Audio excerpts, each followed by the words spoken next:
یہ کہانی میری ایک سہیلی کی ہے جسے میں بچپن سے جانتی تھی۔ اس کا نام ہینا تھا۔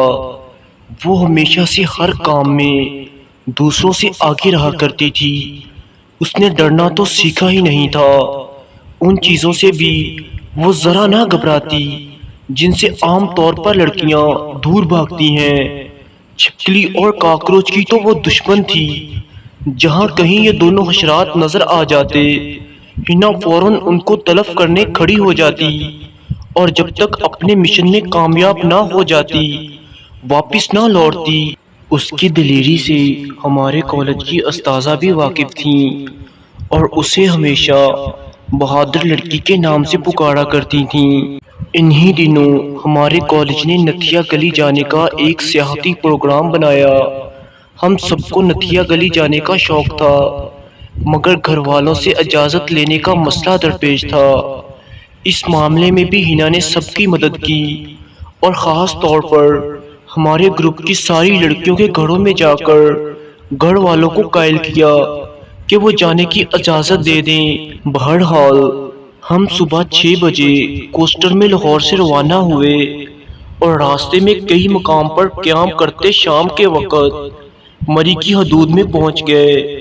یہاں تک کا علاقہ صوبہ پنجاب کی علمداری میں آتا ہے، جبکہ اس سے آگے گلیات کا علاقہ KPK کا حصہ ہے۔ نتھیا گلی مری سے بہت آگے کافی بلندی پر واقع ہے اور اس کے راستے میں چڑھائی بہت زیادہ ہے۔ کئی مقامات پر تو بالکل عمودی سڑک پر چڑھائی چڑھنی پڑتی ہے اور تنگ خطرناک موٹر بڑے مضبوط دل کے مالک لوگوں کو بھی خوف کا شکار کر دیتے ہیں۔ ہماری حالت بھی کچھ ایسی ہی تھی۔ کئی لڑکیاں خطرناک موڑ آنے پر دبی دبی آواز میں چیخنے لگتی تھیں۔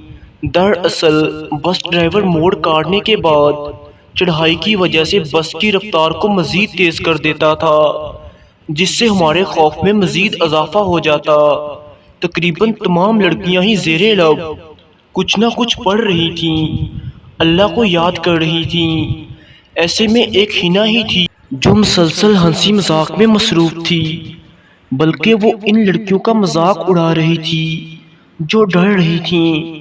وہ ساتھ ہی ساتھ ہمیں لطیفے سنا کر ہنسانے کی کوشش کر رہی تھی تاکہ ہم سفر کی ہولناکیوں پر توجہ دینے کی بجائے اس کی باتوں پر توجہ مرکوز رکھیں۔ ہم سب لڑکیاں حیران تھیں کہ وہ اتنی بہادر کیسے ہے۔ ہینا ہم لڑکیوں کے ساتھ ساتھ استاذہ کو بھی مطمئن کر رہی تھی۔ ہماری نگران ٹیچر فائزہ اور ان کی معاون میڈم عشرت بھی خوف زدہ تھیں، مگر ہینا ان کے لیکچر کے انداز کی نقل اتار کر انہیں بھی ہنسنے پر مجبور کر رہی تھی۔ ایسے میں ہماری بس جب ایک خطرناک موڑ کاٹنے کے بعد ایک عمود سڑک پر آئی تو کچھ اوپر جانے کے بعد اچانک بس کے انجن نے زور پکڑنا چھوڑ دیا اور گاڑی اوپر جانے کی بجائے نیچے آنے لگی۔ اب تو سب کی چیخیں نکل گئیں، یوں لگا کہ موت سر پر آ گئی ہے اور ہم سب کھائی میں گرنے لگے ہیں۔ ہم کلمہ طیبہ کا ورد کر رہے تھے کہ اچانک ہینا نے بس کا دروازہ کھولا۔ پیچھے کو جاتی بس سے نیچے کود گئی۔ اس نے دوڑ کر ایک دو بڑے پتھر اٹھائے اور پہلے ایک پتھر آہستہ سے پیچھے کی طرف جاتی بس کے ٹائر کے نیچے رکھ دیا اور پھر اس کے بعد دوسرا پتھر دوسرے ٹائر کے نیچے رکھ دیا۔ اس دوران ڈرائیور نے بھی ہینڈ بریک کھینچ کر بس کو روک دیا۔ ہم لوگوں سے صرف 5 فٹ کے فاصلے پر ایک گہری کھائی ہماری منتظر تھی۔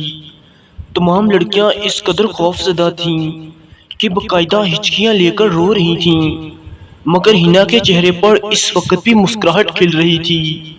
ڈرنا تو اس نے سیکھا ہی نہیں تھا۔